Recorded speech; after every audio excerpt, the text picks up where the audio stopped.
let's continue. What is our next paper? What shows? Okay, so the title of this paper is Delayed Fatal Pulmonary Hemorrhage Following COVID-19 Vaccination, Case Report, Batch Analysis, and Proposed Autopsy Checklist. And the co-authors here are Nicholas Holscher, who we just mentioned a moment ago. So now we have a paper that he has co-authored, and he wrote it along with Peter McCulloch, who a lot of your audience may be familiar with as well. He's an American cardiologist and has been outspoken about the adverse impacts of the COVID vaccines. This was published in the International Journal of Innovative Research in Medical Science. It's an open access journal, which means it's not a journal that is subscription-based or behind a paywall, but it is a peer-reviewed journal, so we're looking at a peer-reviewed paper over here. And what happened over here is we see a couple of issues over here. This paper focused on the case of one individual, so we're not talking about a large sample here, but this was a 47-year-old who had a good medical history, was not on any medication, and received the Pfizer mRNA COVID vaccine.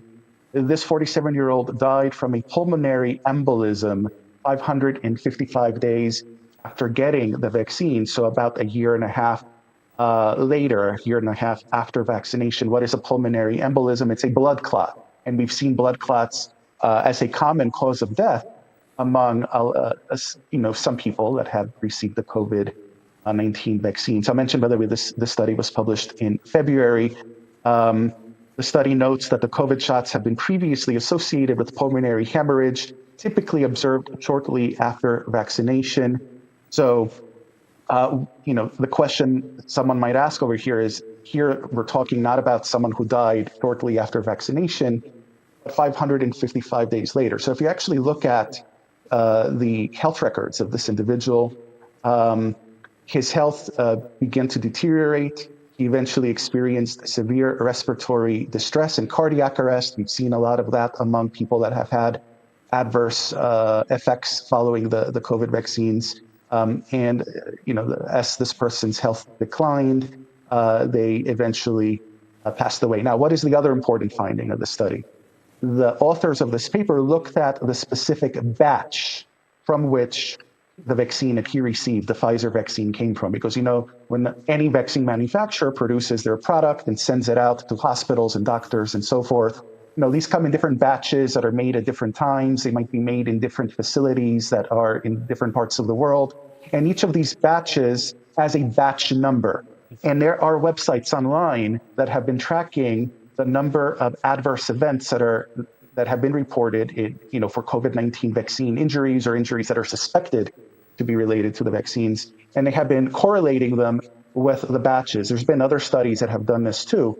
And those studies, several studies have found that there were certain batches of the COVID vaccines, including the Pfizer vaccines, that had an unusually high rate of deaths and severe injury. There were other batches that had almost no reports of deaths and injury. And what that does is it calls into question the consistency of the manufacturing process.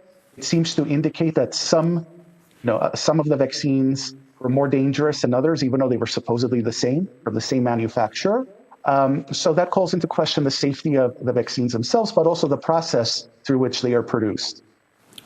Yes, this is very important. There is a page named "How Bad Is My Batch?" You can find number of your batch and see how many adverse events has this batch. What is important? We were looking to see original documents, agreement between European Union and Pfizer. That's a famous Pfizer paper about, Ursula von der Leyen SMS messages. But we couldn't get it. I saw one from the start, one script of the agreement. And this script says it's for the first quantity. First, I think it was 1.7 million doses. And it said inside that Pfizer said they cannot improve, they cannot guarantee serial production. They cannot guarantee that all batches and all vials will be the same. And they said that there will be adverse events and we cannot do anything about it. Anyhow, we decided to buy this without guarantee. That means politicians who signed this contract knew that Pfizer cannot guarantee serial production. That means that all batches will be the same quality.